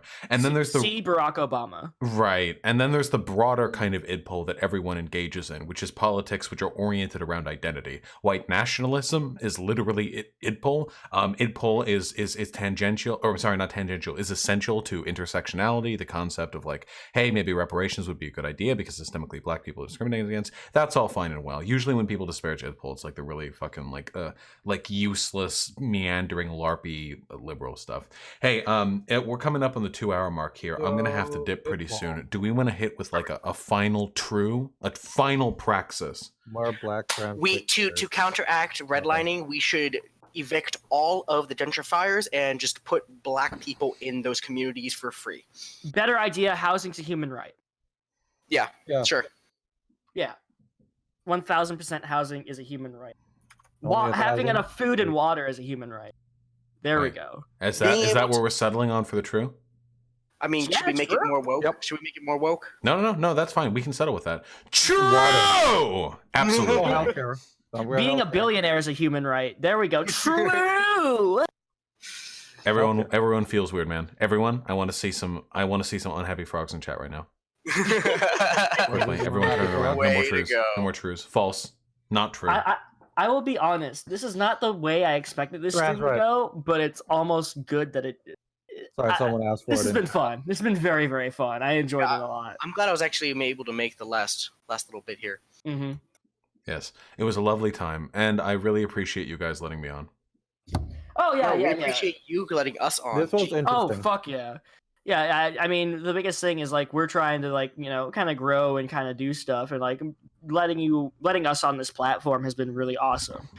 It's good praxis, Vosh. You see, Yes. I think to kind of put forward this idea, I think one of our major end goals, not only for this podcast but just as leftist furries, is to make an artist union in the furry community. I'm down for that. Think that we need to have one. Second person suggests that to me. I It's am weird. in favor of leftist ideology spreading through literally any social venue where it is possible for that to do so. Mm-hmm. Even in the fashion. Yeah. So as a gang. as a finale, Oh, please, God. to the extent to which you are comfortable and able, shout yourselves out, shout your content out, and then make sure to email me afterwards to give me a link to everything specific that you would like linked alongside the video that I'll release of this. Yeah. So I have a YouTube channel. It's called Confight. I'm trying to. It's 2 A's instead of KAHN. But yeah, I'm currently working on a video about furries. But also, if you want to see a really funny video, I went into a Cutco interview and intentionally bombed it by pretending to be a really weird furry and talking about sex all the time. That's a fun video. Wait, One of my that's best. Oh my God. That is the best video ever, but it's really a mark That's against important. Cutco. So if you really like that shit, visit my channel. My channel's kind of a clusterfuck right now, but I'm trying to do things. I swear. Yeah, that's my shit. Nice. So I guess I'll go next because nobody else is talking. So I'm just a Feilong. I'm just a gecko that just shit posts all day. I have a Telegram channel. I guess that's Praxis, man. I don't know. That's pretty much it. I got this podcast, but yeah, I shit post all day. Polo. I'm Carden. I do commission work. I have a FA page, Twitter, and all that. Isn't it Also- under Carbon Drakerev, I believe? Yeah, I mean, I can send you the link if you need it for linking purposes, because I'm not going to recite a Twitter thing on the thing. Oh my God. True! And Zulikath, do you have Bye-bye. anything that you would like to shout out? Not a whole lot. You've been a very great host. Thank you so much. Oh no, not at all. I'm just listen. I didn't do the fucking reading. Okay, like with college, I came unprepared. I have a What a few true memes. I'm leftist. compensating. Okay, that's what I got. Hey. Leftist. Right Oh, on. one more thing I Yeah. wanted to plug. Speaking of not doing the reading, I also run a Warhammer 4 podcast that's leftist themed, Sig Marxism. Mm. It's kind of in it's kind of in flux right now because we had some issues with one of our members, but don't worry about that. So like if you want to follow Sig Marxism and you want to hear and like cool shit, hey, you should do that. That's the other podcast I run. We're doing some stuff. There's also a good subreddit on that, so if you like Warhammer and you like leftism, there's a sub for that. I do. I like both of those things actually. I used to play the tabletop game. Oh fuck! I'm trying to get into the tabletop game. I'm sitting here with my Thousand Suns mini on my side. And, Do you make at least $200,000 a year? Don't get into the tabletop game. Hey! No, That's the reason why I started this podcast. Okay, I want to have enough to spend it all on frivolous plastic. Okay. Well, Necros- listen. Godspeed. I'm Get a those. grifter. It's only money game. Listen, get those sprues somewhere, okay? God, get them off eBay because, oh God, man. I remember when my first Lehman Rust, that was like a whole birthday gift back when I was in high school. I was like, Mommy, like, thank you for these 6 ounces of plastic. I know the credit card took a big hit on this one. Oh boy. Oh God. I miss will those say, days though, though. I am more, even though I do have a Thousand Sun. Well, I've been playing more Kill Team, which is nice. It's kind of like a skirmish game, but as much as I love Zinch, my heart goes to Nurgle. Nurgle, baby. Fucking degenerate, of course it does. Yeah. Fucking degenerate. Hey, how dare you? It's true. It's true. It's not a Slanesh pick. I know. True. All right, folks. I really appreciate the camaraderie. I hope all of you have a phenomenal evening, and I was delighted to have the opportunity to speak to all of you. Same to you, Same. man. Thank you so much. Okay. Cheers, comrade. Have yourselves a wonderful day, and best of luck with this project as it continues in the future. You're not the boss of me. Fair. True! And with that true, we depart. Farewell. Farewell. What nice people. Oh, I forgot trans rights. I'm sorry. I'm pretty sure I would have gotten a trans rights from that crowd. Ooh.